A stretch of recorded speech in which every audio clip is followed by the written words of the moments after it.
Jangan lupa subscribe dan nyalakan lonceng notifikasinya. Jazakumullahu khairan katsiran.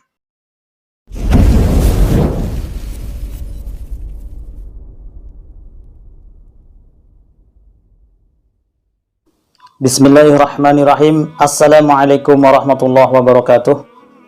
Alhamdulillah berjumpa kembali dengan channel Belotuk.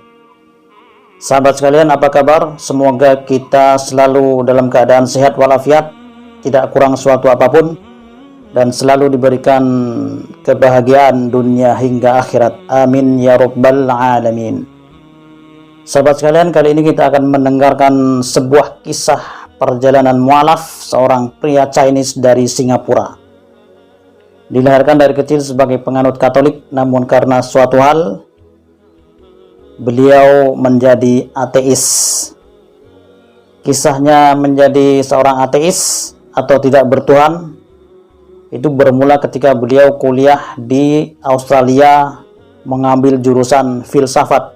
Karena kebanyakan belajar filsafat, akhirnya keimanannya di Katolik luntur dan berubah menjadi seorang ateis atau tidak bertuhan. Beliau bisa mengenal Islam dari seorang temannya yang beragama Islam dari bangsa Melayu, dan singkat cerita beliau pulang ke negaranya yaitu Singapura. Di sana beliau bertemu dengan Ustadz. Akhirnya terjadilah tanya jawab. Kemudian di suatu ketika beliau membandingkan antara kitab suci lamanya yaitu Bible dan kitab suci Al-Quran. Jadi beliau membandingkan antara Bible dan Quran. Nah, bagaimana kisahnya? Langsung saja kita simak videonya berikut ini. Selamat menyaksikan. Billahi taufiq wal hidayah. Wassalamualaikum warahmatullahi wabarakatuh. Bismillahirrahmanirrahim. Assalamualaikum warahmatullahi wabarakatuh. Hi everyone, my name is Harold. You also can call me Firdaus. I'm all the way from Singapore and I'm 33 years old this year. My ethnicity is Chinese, so you can also call me a Singaporean Chinese. And currently what I'm doing working full-time as right now is I'm doing corporate communications. And I reverted to Islam on the 2nd of November 2014, so that's 7 years ago. Previously, before I became a Muslim, I was born and baptized a Catholic. I've been to church with my dad every Sunday for their mass services. And I've also been to all the catechism classes till I was 18 years old. But what stopped me from continuing this journey as a Catholic was when I studied abroad in Australia. I took on an elective called philosophy, and I started to question a lot about what I was taught in the church and what do Christians really believe. That's when I come to a realization that I do not believe that Jesus is divine and that he was just a man. And therefore it deconstructed everything that I previously understood about Christianity and how I view Jesus in my life. I do not believe he's God, and that in essence took me out of the fold of Christianity. I also did not agree with a lot of the other practices that I practiced in church, so I became an atheist, someone who actually didn't believe in any religion at that point in time. I studied other philosophies and believed that I could make myself happy and everyone else around me happy. I would be leading a happy life and I would probably die happy. So I've done everything that I can. In Australia, I partied hard with my friends and studied hard also, of course, but all I did was try to bring positivity into my life and to everyone else's life. But that wasn't enough, because one day I got a call from my parents in Singapore and they told me that my grandma passed away. And that got me to question, if I could bring so much positivity into my life, why is it that I could not control death? And death was something that is really sad. So I wondered really hard, who is in control of death? If I was in control of my own destiny, why couldn't I control death?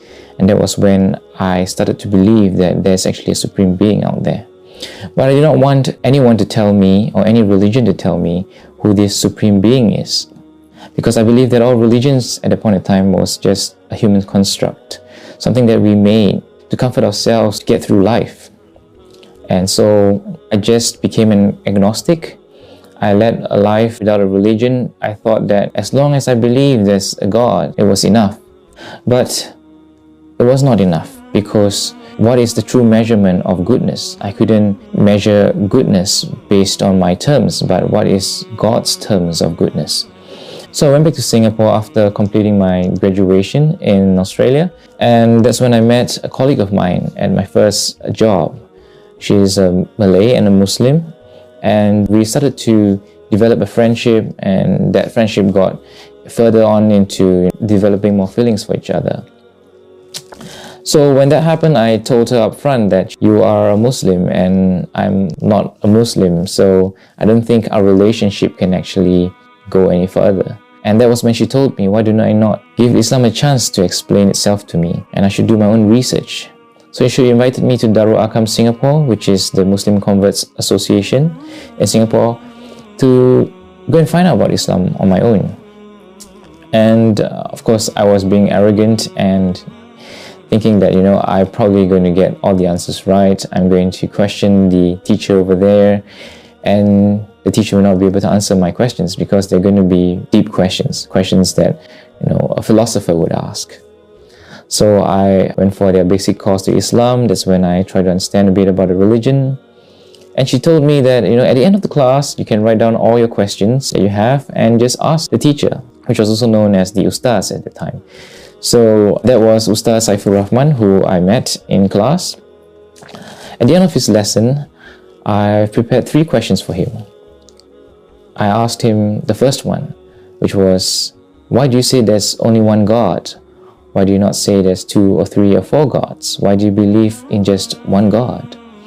And the answer he gave me was quite logical, which I thought was amazing. He said that if there were a God that created your head, a God that created the human hands, and a God that created the human legs, which God will say that they are powerful enough to create the perfect human body? The God that created the human head would say, I'm better because man could think and create ideas and concepts because of my power. The God of the human hands would say, no, in fact, I am much better because I feed the man.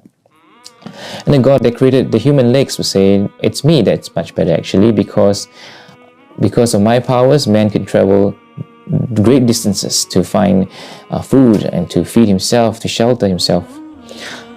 So they will come into a point where they have an argument and they will compete to be the best God that will create a human body. And that was when I realized that, wouldn't it make more sense that if we have one all-powerful God that created all things? But it wasn't convincing enough, so he gave me a second example, which was, imagine you have your computer set up at home. You have the monitor, the keyboard, the mouse. Don't they all need a power source to start them up? So the concept of one God made a lot of sense to me. And that was how I came to understand Tawheed in Islam, which is the concept of one God, and started to believe in the oneness of God. So I went on to ask him my second question, and that is, why do Muslims say Allah is God and not Jesus or Buddha or any other name that they can choose? Why Allah? And so he said simply that the word Allah in Arabic means the God. And he said that coming from a Christian perspective, if you were to believe that Jesus is God, can God actually die? Because the word divinity in the dictionary would mean that he's immortal and he can't die. And what happens if he die? Would the world be able to function without God? Would creation just collapse and be destroyed without a creator? And that started to open my eyes a bit.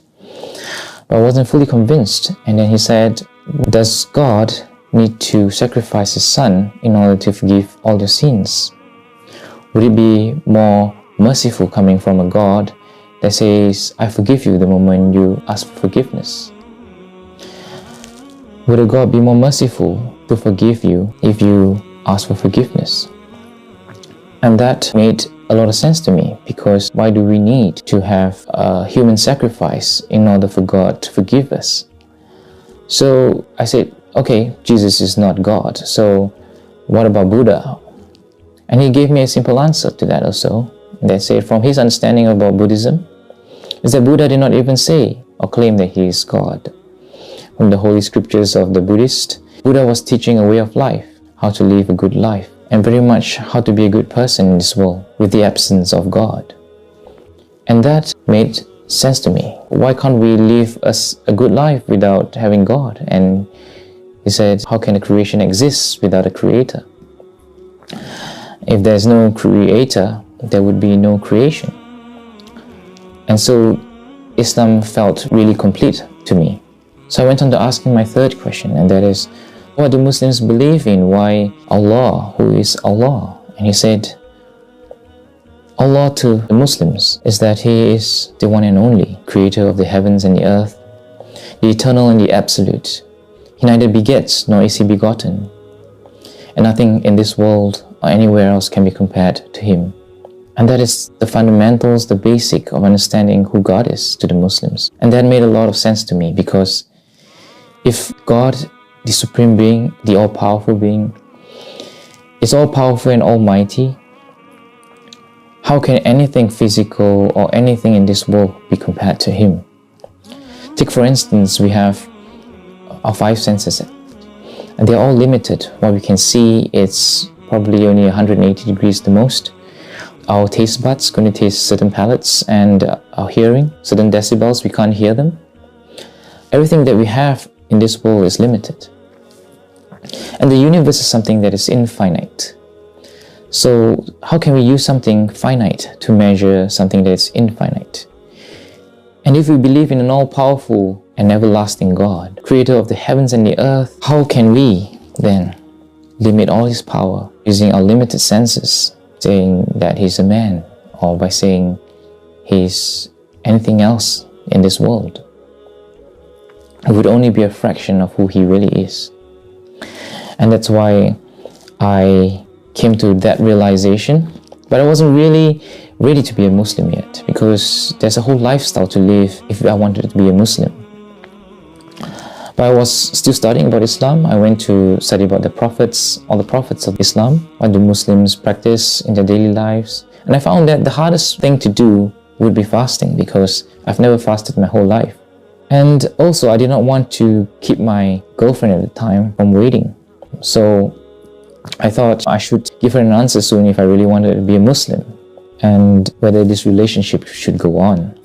So I thought to myself, I should take on the challenge and try to fast, since the month of Ramadan is around the corner, and to use this opportunity to see if I can really go through the fasting month.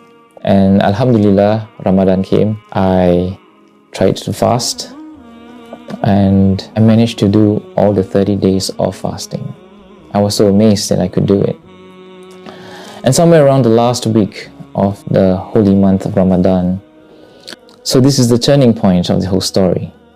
I had a dream that I was walking down a hallway towards a man who was sitting on a couch, and he had this really warm presence towards him, a welcoming smile. I felt really invited to get closer to him. So I went towards him, and he smiled at me. And all he said was, "Brother, when are you going to be part of the family?" And immediately I woke up after that question. I started to think to myself, maybe I've been reading too much about Islam, maybe I've been doing too much research on it, that I started to have these dreams. And on the same day, a Muslim friend of mine invited me out for dinner. And we had dinner, and he said, "Hey, Harold, I've been seeing you going to the conversion center to learn about Islam. My friend's name is Ibrahim, by the way. Are you thinking of becoming a Muslim?" And I thought it was quite a coincidence that I had a dream the night before, and now, he's asking me this question. But I wasn't ready to embrace Islam. I was just thinking it is a coincidence. I went home that night. MashaAllah, amazingly, I had the same dream again. It was a recurring dream. So I woke up, I remember it was a Saturday morning. When I woke up around 8 or 9 in the morning, I sat on my bed and said, this can't be happening. This dream is happening again. And I think maybe God is asking me to do something about it. So I took the Bible out and the Quran. I was given the English translation of the Quran. And I set it on my bed at first and looked at both of these books and said a simple prayer before I begin. I said, Dear God, I believe in you. You are the all-powerful, the almighty, creator of the heavens and the earth. With your power and your might, you can do anything in this world. Even at this point, when I'm sincerely seeking your help, when I sincerely need to know the truth, I'm tired of my old ways and I really want to start a new life. I want a life of clarity, a life of truth. I need it to really know if this is the way. I'm sorry, God. Please forgive me for my arrogance in testing you. I hope that you can please show me the way. I'm going to flip the Bible and the Quran 3 times randomly. And whichever verse or passage that my eyes set upon, I pray that you give me clear guidance, that is, this is the truth. That it will be crystal clear, a message from you saying that this is the truth. Just follow me. Or saying that this is the way. It should not be something that I should infer or something that I should guess. It has to be very clear. And I'll follow you. So I started with the Bible because thinking that, I was first baptized a Catholic, so I took up the Bible. And I closed my eyes and randomly flipped the page. And the first thing that I saw, I couldn't really remember everything about it. But it was really hard to make sense of it. Because the Bible is made up of many stories. And I do not want to wrongly interpret the passage. Because a particular passage that you read can be interpreted 10 different times at least. There could also be many versions to that same passage. And from the Bible versions, some of the passages that I see in one Bible would not appear in the other one. So I just read the text and it did not speak to me. And I closed the book. I did it for the next 2 and 3 times. And for all 3 times, I did not get an answer. So I closed the book and I said, okay, it's time I should give the Quran a chance now. I pick up the Quran and put the Bible down, close my eyes again, and randomly flip a page. And the first thing that my eyes saw was this passage from Surah Al-Hajj, which is chapter 22, verse 54 of the Quran.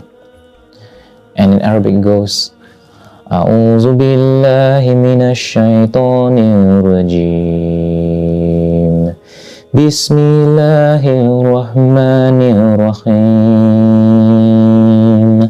وليعلم الذين أوتوا العلم أنه الحق من ربك فيؤمنوا به فتخبت له قلوبهم وإن الله لهادي الذين آمنوا إلى صراط مستقيم. And the English translation of it goes, and so those who were given knowledge may know that this is the truth from your Lord and believe in it, and their hearts humbly submit to it. For indeed is Allah, the guide of those who believe to a straight path. And I still didn't want to believe at that point in time. I thought that this might still be a coincidence. But the words were sinking into my heart. And I said, I'm going to give it another try. So I closed the book, closed my eyes again, and randomly opened up the book. And this time I was brought to a totally different page, a different chapter altogether.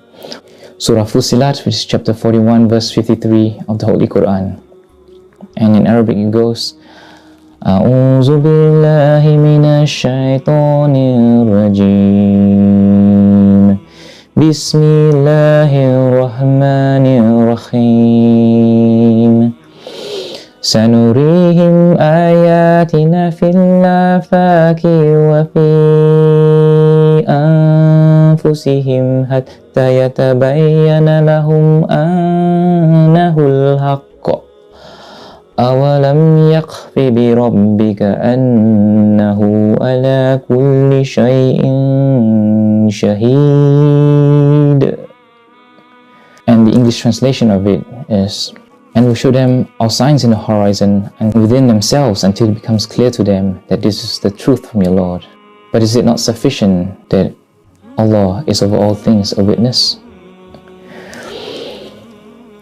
I was completely blown away. The second verse and the first verse was like part of a bigger conversation that I was having with God. It was like the creator of the heavens and the earth was speaking directly to me, and it was so amazing and mesmerizing and powerful at the same time.